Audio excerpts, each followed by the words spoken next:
Hello, this is Brian Rowe with Mythic MTG Tech going over the recent announcements for the banned and restricted list, mostly just a bunch of bannings across the board.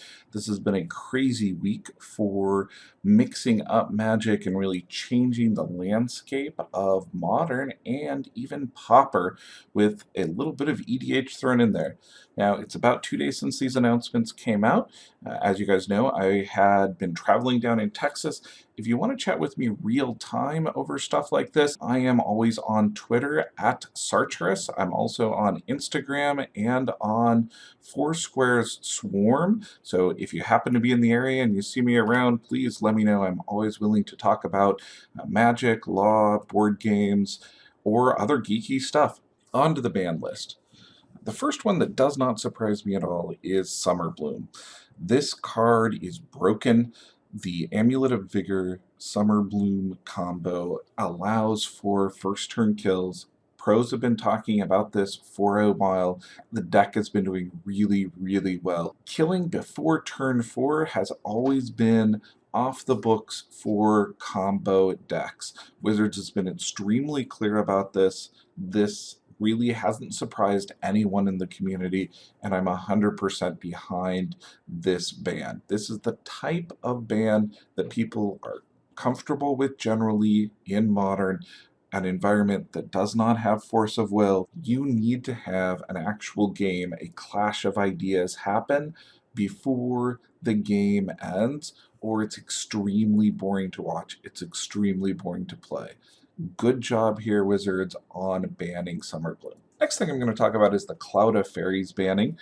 This may be a little bit less familiar to individuals, as Pauper is really just a growing format right now in paper, but it's a giant format online. Cloud of Fairies basically allows individuals with familiars in play to gain a bunch of card advantage, gain a bunch of mana, and then mill your opponent out or bounce all of their permanents back to their hand. It is a mind-numbingly slow combo to execute online. You have to do something like 260 clicks to net the extra mana and remove your opponent's permanents. A common strategy for dealing with this online was to let your opponent run out of time. That is not good Magic for anybody to deal with. I understand just from a technical perspective removing this online, although it may say something a little more about the Moto client and how to deal with repetitive actions. Additionally, though, this is a really strong deck. It had a strong showing at the first Rags to Riches tournament. We had a few more people playing it at the second tournament. It is not an unbeatable deck, but it is a very good deck. I am not surprised to see Cloud of Fairies go. I think we're going to be moving a little bit more towards some creature combat and away from this combo style of game in Pauper. It doesn't surprise me. It's still probably not super overpowered, but a reasonable ban from Wizards. I am behind them on the Cloud of Fairies banning. I also just like that Wizards is focusing more on Pauper. Pauper is a quickly growing format. I strongly recommend people give it a try, play it at their local game stores, try to even get their game stores to throw in some Pauper tournaments with prizes that are modern or legacy staples so that individuals can transition into other formats. The format is actually much deeper than it sounds. Commons are really powerful when you get to go back all the way through time. The next big banning is Prophet of Kruphix. What? Well, okay, I understand that Flash is powerful and that getting huge amounts of mana is powerful, but what's up with the EDH Commander Rules Committee? They hate green. There are lots of degraded, terrible cards out there that are just unfun to play against. But anytime green gets some ramp or some power to compete in the environment, the Rules Committee slaps down green and doesn't pay attention to the rest of the color pie. I don't know what's going on here. This is clearly a card aimed at Commander.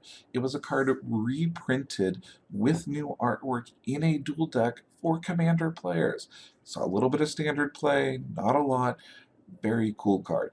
Yes, it's powerful.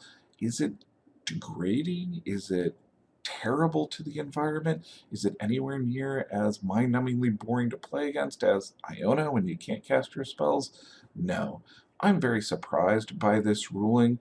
I'm glad that the Rules Committee for Commander is actively looking at the environment. I just don't understand why they always have to hate on green. Seems a little bit biased overall. Another big change is the not exactly banning, but the changing of the Mulligan rules. They're moving from the Paris Mulligan to the Vancouver Mulligan. Paris Mulligan, you set aside a bunch of cards, you draw back that many the first time, and then one less each time after, although technically you're supposed to draw back less each time. But most casual groups play with the Paris with a free Mulligan. Going to the Vancouver Mulligan rules is going to be very, very punishing for EDH. You've got these giant 3-color decks, and random is, as random is, you will occasionally just not have any lands of the right colors. If you can pull aside your lower casting cost spells and go looking for lands, it allows you to move into that curve much more efficiently. At 100-card decks, having that more powerful Mulligan rule is very important.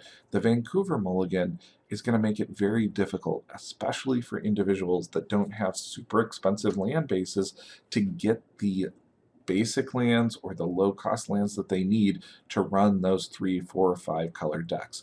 My guess is that most play groups for Commander are going to stick with the Paris rule and add the Vancouver Scry on top. Maybe we could call it the International Mulligan rule because we've got 2 different countries here put together. I don't know anybody who is asking for us to transition to Vancouver only.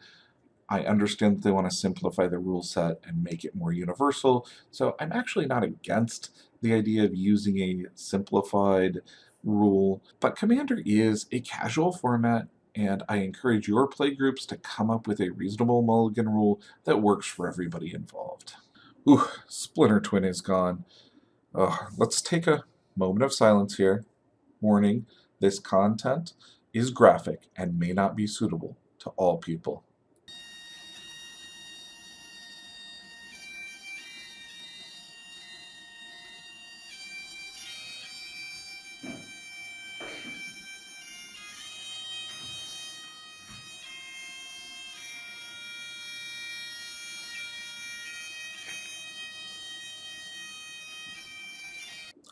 By the way, that was not my Splinter Twin. What is Wizards doing here? Wizards' official line is that Splinter Twin is too high of a percentage and that it's pushing other decks out. The numbers don't fully back this up, although Splinter Twin is a very strong deck and has done well for many years. The more accurate answer, I believe, is what both Saffron Olive pointed out, which is that Wizards wants to make money. Additionally, Chase Anders pointed out WotC simply wanted to shake the format up. I strongly agree with this. Wizards, not necessarily that Wizards is doing the right thing, I'll get to that in a second, but that Chase and that Saffron are exactly right on what Wizards is doing here. Wizards has a Pro Tour format that they want to be interesting. They want to have a clash of creatures. They want to have cool planeswalkers winning events. They want to see different evolving decks over time. So they're using the ban list to create this semi-rotating format. Now, is it truly rotating? No. Most of the cards in your deck still have significant value. Does it feel terrible to lose your deck because they want to see more diversity in the format? If it is not super broken, yeah, it feels terrible. And I know a few people who have rage quit Modern investing in Legacy decks. I don't encourage people to do that.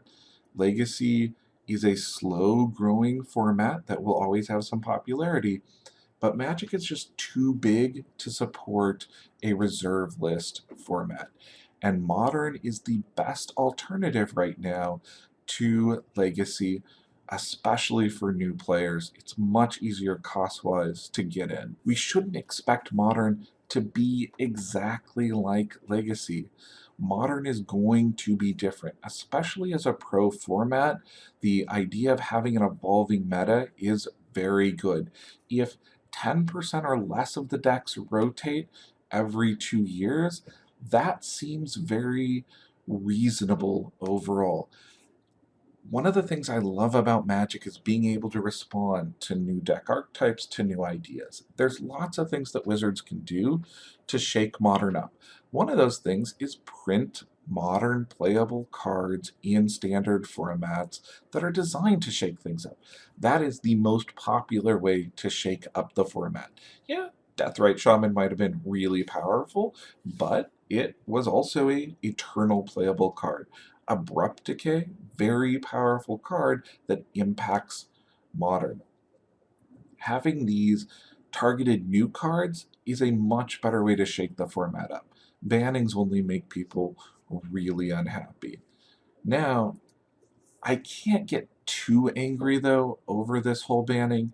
Yes, it really hurts people to see their decks go, but the Splinter Twin deck in particular is still an extremely valuable deck. There are lots of ways you can take the 65 remaining cards in this deck and evolve it into the next tier 1 control deck or the next tier 1 tempo or aggro deck.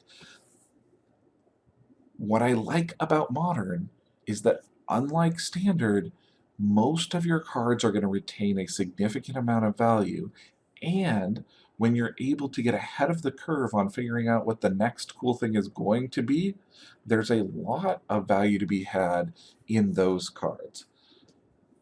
Individuals are currently complaining about the cost of Modern and whether that's killing Modern. Modern is by no means dying. The cost of Modern is a sign that Modern is going up in popularity. If Modern starts to tank in prices, then we know it's a dying format. But Wizards has the ability to increase the rate at which Modern grows with targeted reprints. The things that need to be hit are the lands that are needed across multiple decks.